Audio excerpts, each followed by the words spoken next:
몇 일 남지 않은 동안 아시아 최대의 축구 대회인 아시안컵이 시작되어 긴장감 있는 경기들이 펼쳐질 예정입니다. 그동안 일본과 한국은 이 대회에서 주목받는 두 팀으로 이번 시즌의 챔피언 후보로 떠올랐습니다. 국제 언론은 두 팀을 모두 유럽팀으로 표현하며 아시안컵에서 아시아 챔피언을 놓고 격렬한 경쟁을 벌일 것으로 예측하고 있습니다. 아시안컵은 동아시아 축구의 치열한 경쟁을 더욱 두드러지게 만든 대회로 여겨지고 있습니다. 한국과 일본의 동아시아 축구 강호로서의 대결 역사를 살펴보면 81번의 맞대결에서 한국이 42승 23무 16패로 앞서고 있다. 하지만 최근 몇 년 동안 일본 축구가 더 높은 평가를 받고 있으며 그에 따라 양팀의 맞대결에서도 일본이 더 많은 승리를 거두고 있다. 따라서 다가오는 아시안컵은 두 나라의 실력을 평가하고 경쟁하는 데 더욱 중요해질 것이다. 특히 두 나라 모두 우승을 목표로 하고 있기 때문이다. 일본 대표팀의 준비 과정을 더 자세히 이해하기 위해 이번 아시안컵에 대한 일본 대표팀의 생각을 함께 살펴보자.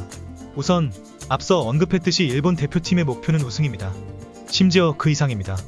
일본 대표팀의 모리야스 하지메 감독은 기자회견과 인터뷰에서 다음과 같이 솔직하게 밝혔습니다. 우리는 아시안컵을 단기 및 중기 목표로 삼고 있습니다. 일본 국민의 자부심과 기쁨을 모든 팬들과 함께 나누고 매 경기 최선을 다해 우승을 차지하기 위해 싸우겠습니다. 뿐만 아니라 모리야스 감독은 아시안컵을 단기 및 중기 목표로만 보고 더 먼 목표도 세우고 있습니다. 다음과 같은 말을 한 적이 있습니다. 2019년 아시안컵 우승을 놓친 것이 아직도 아쉽습니다. 월드컵 우승을 위해서는 반드시 아시안컵 우승을 먼저 해야 합니다. 일본 대표팀에게 아시안컵 우승은 단지 가까운 목표일 뿐입니다. 그 이유는 일본 대표팀이 아시아에서 가장 많은 우승 기록을 가지고 있기 때문입니다. 4번의 우승을 차지했습니다. 또한 일본 대표팀은 FIFA 세계 랭킹에서 아시아 1위로 평가받고 있습니다. 따라서 일본 대표팀의 주된 목표는 아시안컵 우승을 넘어 월드컵 우승입니다. 아시안컵 우승은 월드컵 우승을 위한 발판이 될 것입니다.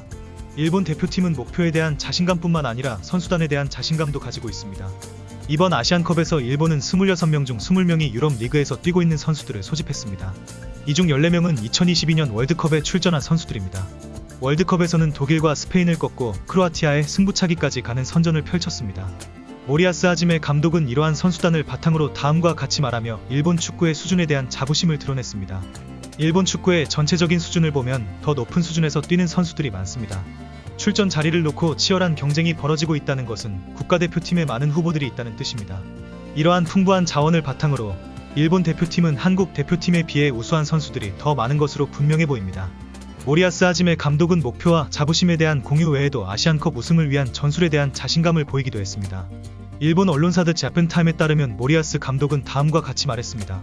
지난번과 달라지지 않는 것은 우리는 경기마다 최선을 다해 준비하고 경기가 진행되는 대로 대처할 것입니다.